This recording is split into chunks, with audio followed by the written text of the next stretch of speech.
Selamat hari Minggu dan selamat menghayati sengsara Kristus di minggu yang terakhir, minggu yang ketujuh. Dan hari ini kita beribadah di dalam tema yang terluka, yang menyembuhkan. Jemaat yang terkasih di dalam Yesus Kristus, penderitaan adalah sebuah jalan sunyi. Jalan yang tidak pernah diinginkan oleh siapapun. Jalan yang karena kesunyiannya diisi dengan banyak tangisan dan keputusasaan. Penderitaan adalah jalan sunyi yang tidak diinginkan oleh siapapun. Dan meski kita ada di dalam, tidak semua orang mampu menjalani jalan ini. Ada kita di dalam jalan derita mencoba bertahan dengan kekuatan. Tetapi ada banyak orang yang dalam jalan derita karena tidak mampu bertahan memilih untuk menyerah. Baik menyerah kepada kekuatan diri sendiri, kadang-kadang kita juga menyerah kepada kehadiran. Penderitaan itu jalan sunyi, jalan yang meskipun dihindari sedemikian kuatnya, dia akan tetap datang dengan mati. Jalan penderitaan akan ada di dalam jalan hidup orang yang berdosa. Dia juga akan ada dalam jalan hidup orang yang taat dan bertanggung jawab. Jalan itu tidak pernah dapat dihindari, baik oleh karena dosa dan salah kita, maupun oleh karena misteri pekerjaan Tuhan dalam hidup kita. Bagaimanapun keadaan, sekuat dan semampu apapun kita, jalan itu pasti kita jalani. Nabi Yesaya berbuat tentang masa akan datang, dan masa itu akan diisi dengan kehadiran yang dia sebut sebagai hamba yang menderita. Bicara tentang hamba dan menderita itu bicara tentang sebuah garis hidup yang wajar. Kita semua tahu dalam sejarah kita, omong hamba itu omong Tuhan. Mereka yang punya harga manusia, tapi tidak pernah dihargai sebagai manusia. Omong hamba itu omong orang yang dapat dibeli dengan jumlah uang tertentu, yang karena jumlah uang itu dia tidak punya hak atas dirinya sendiri. Yesaya omong tentang hamba, dan ketika meletakkan kata hamba dan menderita, bagi banyak orang itu sesuatu yang wajar. Tetapi Yesaya kemudian menegaskan bahwa ini hamba yang menderita bukan oleh karena status sebagai hamba maupun sebagai budak terbeli. Hamba yang menderita ini juga bukan oleh karena ketidakmampuan yang mengatur hidup. Ada dosa, ada pelanggaran, ada kesalahan besar dan berat. Tetapi Yesaya menyebut yang akan datang adalah hamba yang menderita dalam kehendak Allah dan dalam kerelaan hatinya sebagai seorang.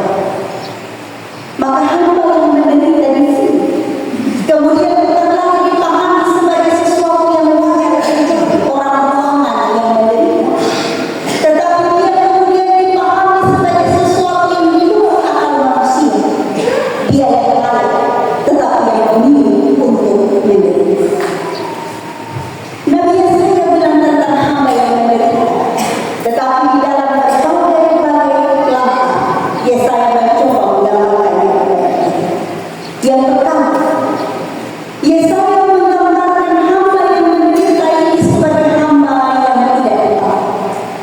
Tadi saya sudah bilang, hamba itu tidak punya harga di bawah tangan Tuhan. Hamba itu karena dibeli dengan kemampuannya, dia tidak akan pernah punya hak dan kuasa untuk menentukan jalannya kecuali oleh Tuhannya sendiri. Nah, Yesaya bilang hamba yang menderita ini datang di antara orang-orang dan dia tidak pernah dipandang oleh karena tidak ada keelokan pada diri.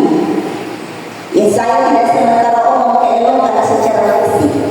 Dia tidak sementara omong ini yang datang ini ganteng atau cantik. Dia tidak sementara omong tentang yang datang ini gagah atau lemah lembut. Tapi dia sementara bicara tentang penampilan dalam terjemahan-terjemahan yang harus dipilih secara tepat. Hamba yang menderita ini tidak dipandang karena sebagai hamba dia dinilai karena ketidakmampuan.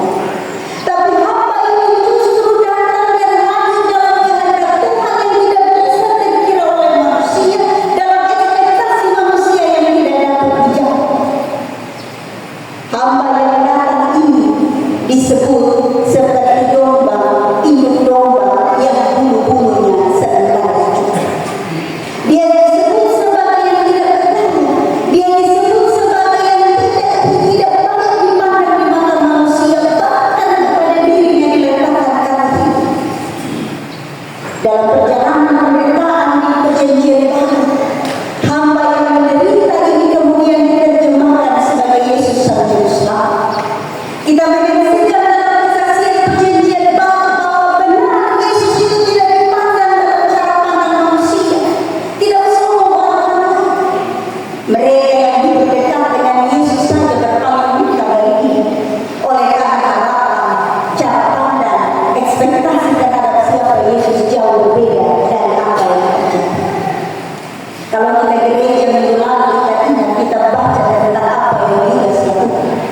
Tapi kita juga baca tentang apa yang seorang perempuan lakukan terhadap Yesus dengan orang ini. Itu menegaskan apa yang Yesaya pasal 53 ini.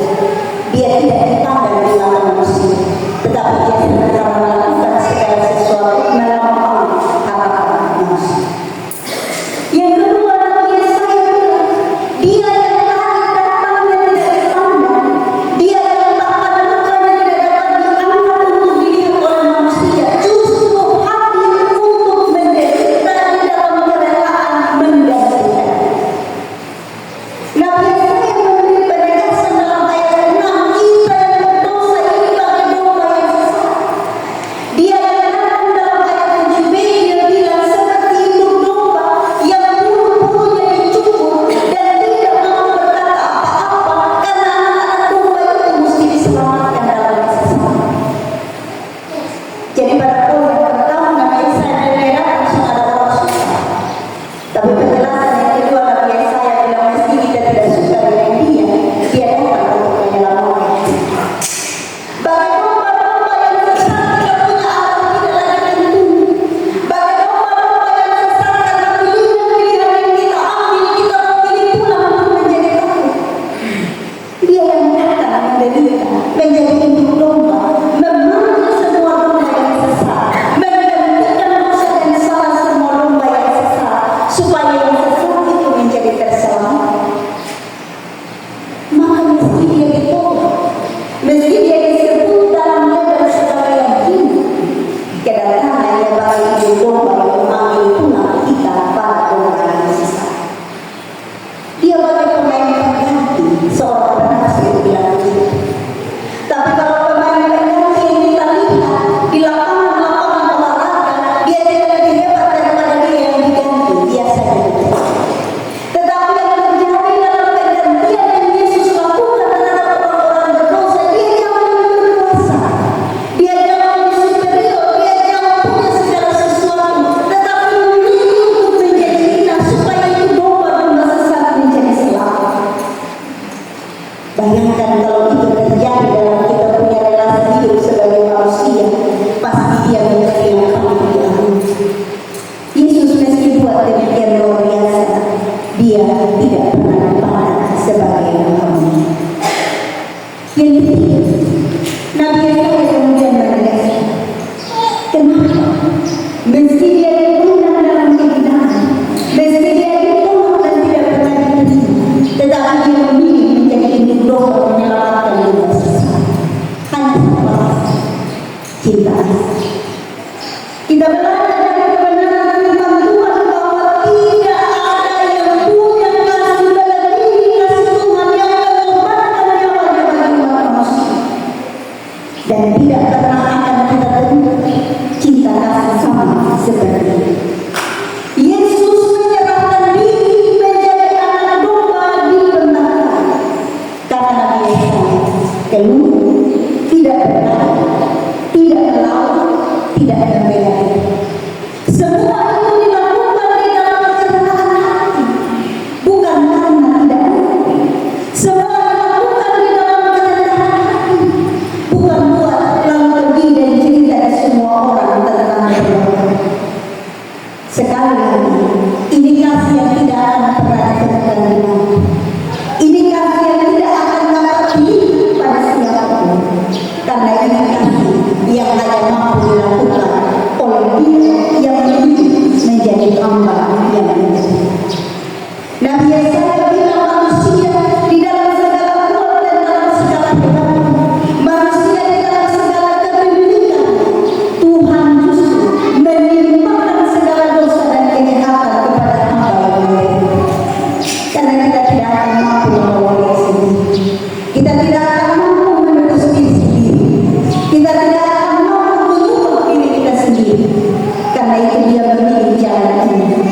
supaya kita yang berdosa diselamatkan, supaya kita yang hampir mati beroleh kesempatan.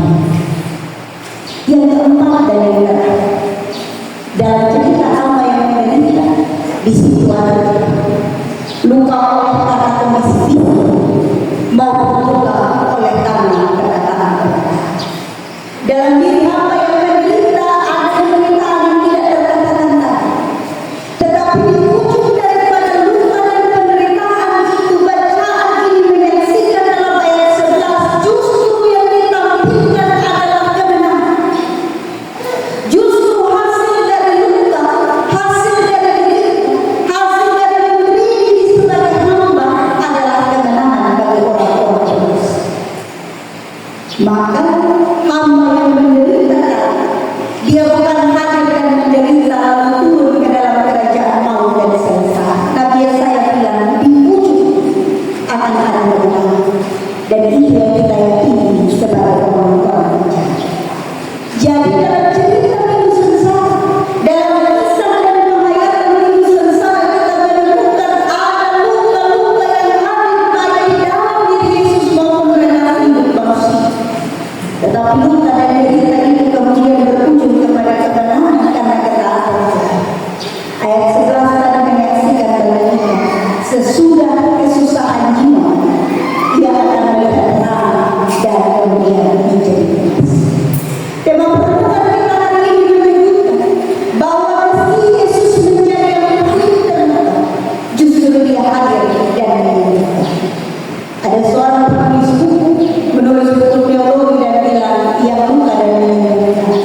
Buku itu bilang Yesus memilih untuk menyelesaikan luka hidup manusia, tetapi juga memilih untuk menyembuhkan luka hidup manusia, dan itu dilakukan dalam keadaan tenang.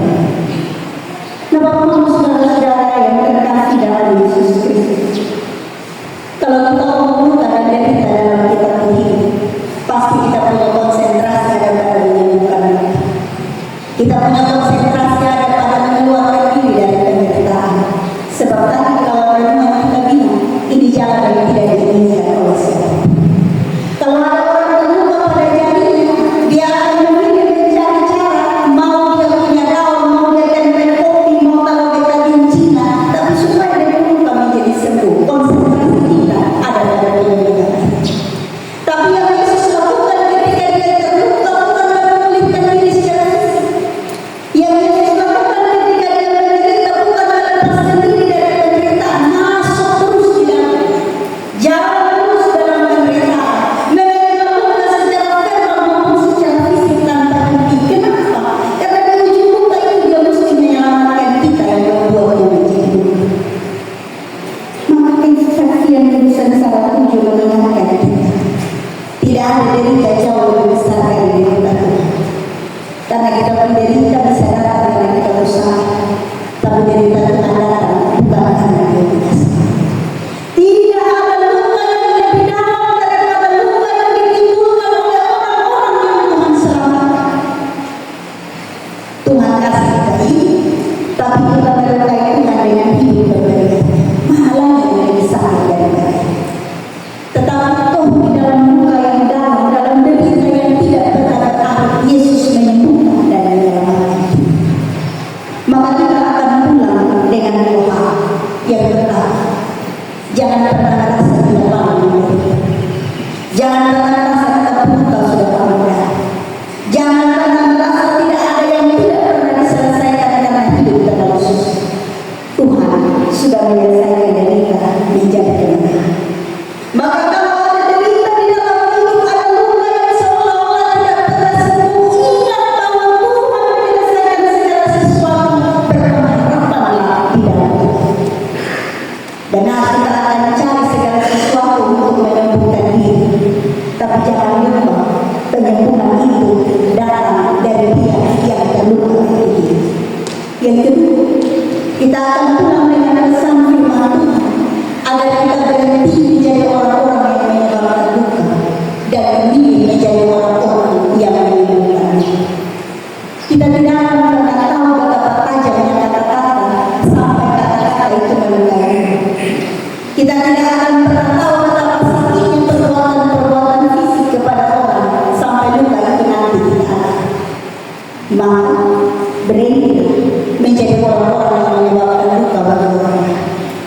Sebelum ngomong pikir, sebelum buat pikir, supaya jangan kata, jangan perbuatan melukai.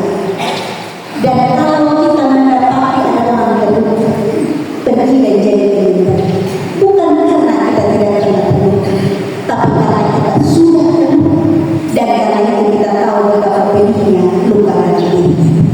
Pergi dan jadi terluka, seperti Yesus yang menyembuhkan kita semua yang terluka tanpa pernah menyembuhkan diri. Tetapi Yesus berujung kepada kemenangan yang mengantar kita pada kemenangan.